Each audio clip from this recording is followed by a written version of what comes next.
Merci beaucoup Régine Delfour. Sur place avec Thibaut Marcheteau, Rachel Kahn. Qu'est-ce qui se joue en Nouvelle-Calédonie? Ça interpelle énormément les Français.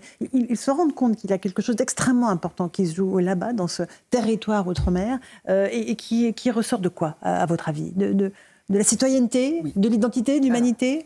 Vous avez dit le mot. Pour moi, c'est vraiment cette question de la citoyenneté qui ressort et à quel point certains dogmes et des idéologies, notamment racialistes, qui tentent d'ethniciser en fait aujourd'hui le monde, se révèlent aujourd'hui très fortement sur cette île qui a une histoire très singulière, qui a une histoire douloureuse. Parler de citoyenneté, ça ne veut pas dire regarder l'histoire en gommant certaines parties de cette histoire. Non. Aujourd'hui, ce qui se passe là, c'est que nous n'avons pas su réparer en fait ce territoire depuis bien longtemps.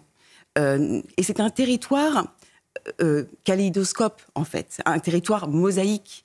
Et on aurait dû normalement, en tant que république humaniste, universaliste, mettre en perspective le passé, mais aussi l'avenir pour que ces citoyens-là aient un horizon commun. Or, aujourd'hui... On voit mal comment ils vont vivre ensemble. Fracturés, et puis sur plein de champs. Donc, on arrive à... Moi, j'en veux beaucoup à l'extrême gauche, en fait, qui alimente depuis des années les questions raciales. Nous sommes fait raciser par des gens qui se disent lutter contre le racisme, colonisés par des dogmes décoloniaux. C'est véritablement le monde à l'envers et c'est l'effet papillon. Aujourd'hui, ce qui se passe en Nouvelle-Calédonie, c'est une forme de chaos.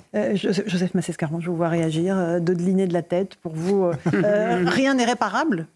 C'est ça?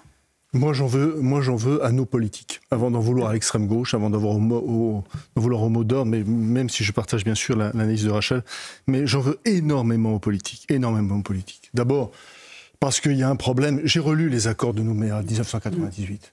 Très franchement, très sérieusement, vous vous posez, à tête reposée, vous lisez ces accords. Il est difficile de ne pas voir ces accords comme la volonté, tôt ou tard, d'installer l'indépendance dans l'île. Quel est leur problème aujourd'hui? À tous les politiques qui se sont succédés. Le problème principal, c'est qu'ils avaient tous prévu que le référendum serait positif. Voilà. Et comme, à chaque fois, le référendum a été non, ils sont tous, Laurence, ils ne savent plus à quel sein se vouer et ils regardent partout. Très bonne lecture des faits. J'en veux pour preuve même le texte qui a été voté, c'est-à-dire le projet de loi constitutionnel qui a été voté. Il est totalement baroque. Il est totalement baroque. C'est-à-dire, d'un côté, vous votez un texte.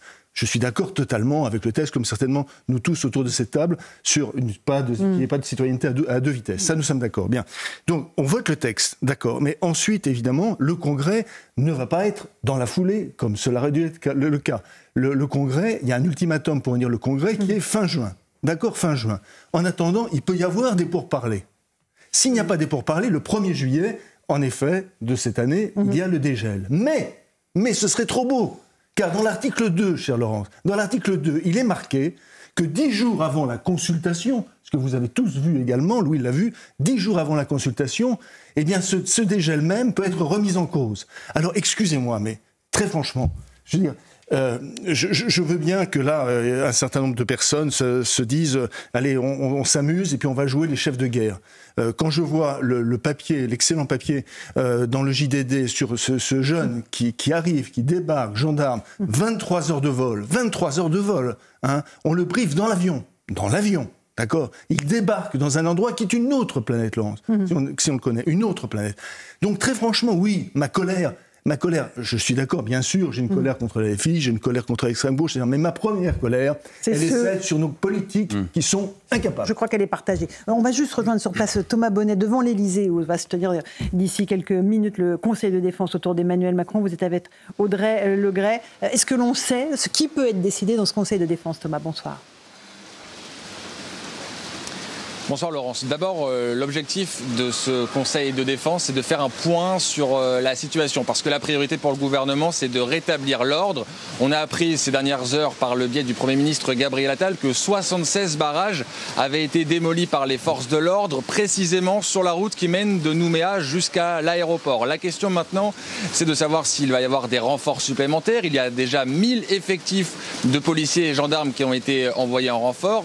Ce soir va donc devoir être tranchée la question de savoir si on augmente encore cet effort. L'autre objectif, c'est de pouvoir envoyer, acheminer des denrées alimentaires et sanitaires à destination de la Nouvelle-Calédonie. Et puis il y a la question de l'état d'urgence. L'état d'urgence a été décrété la semaine dernière pour un délai de 12 jours. Au-delà de ce délai, il faut passer par un vote à l'Assemblée et au Sénat. Là aussi, il devrait être question de cela ce soir. Et puis, plus généralement, il va être question de la situation politique. Le débat, la discussion avec les leaders indépendantistes est actuellement impossible. Une réunion en visio a été annulée la semaine dernière et on entend de plus en plus de voix demander le report du Congrès qui devait normalement se réunir avant la fin du mois de juin, selon Emmanuel Macron. Une hypothèse qui pourrait désormais être écartée. Ça va être là encore l'objet de ce Conseil de défense qui a lieu d'ici quelques minutes à l'Élysée. Merci Thomas Bonnet, Audrey Legré à l'Élysée, Éric Revel. C'est le soir de la dernière chance hein, pour que la situation s'apaise. Hein. Oui, alors vous voyez bien que là, le piège est total. C'est-à-dire que au moment où la fin de l'état d'urgence va être proclamée,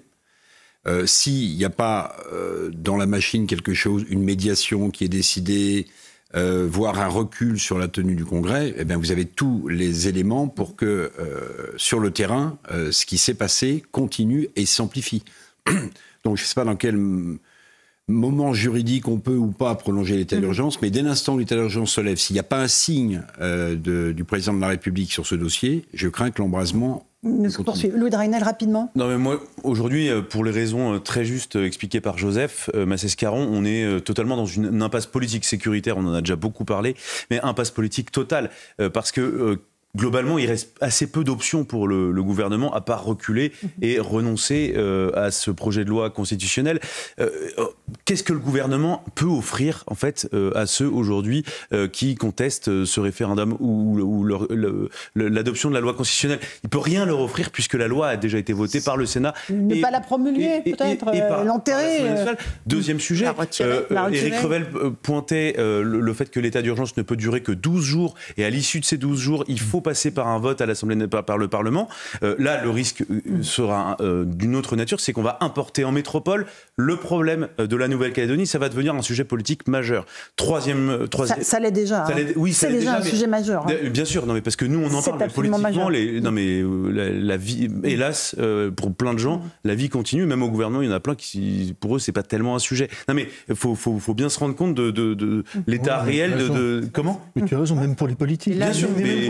Rapidement, ce que c'est la pause. Et dernièrement, le gouvernement qui n'avait évidemment pas anticipé à la fois la crise sécuritaire et politique, si demain, avant le 1er juillet, ils décident de réunir le Congrès, maintenant ils prennent le risque de se prendre même un revers électoral, un revers au niveau du vote du Congrès, alors qu'il y a encore 3 semaines, il y avait assez peu d'hésitation sur l'issue du vote du Congrès. Et donc là, ce serait une douche froide politique aussi. Petite pause, je vous passe la parole dans un instant, Naïma. On continue à parler de la Nouvelle-Calédonie. On verra aussi l'hommage qui a été rendu ce matin aux 2 gendarmes, dont un que vous évoquiez, mon cher Joseph, ce matin sur la base aérienne d'Istres, une cérémonie absolument poignante. À tout de suite dans Punchline sur CNews et Europe 1.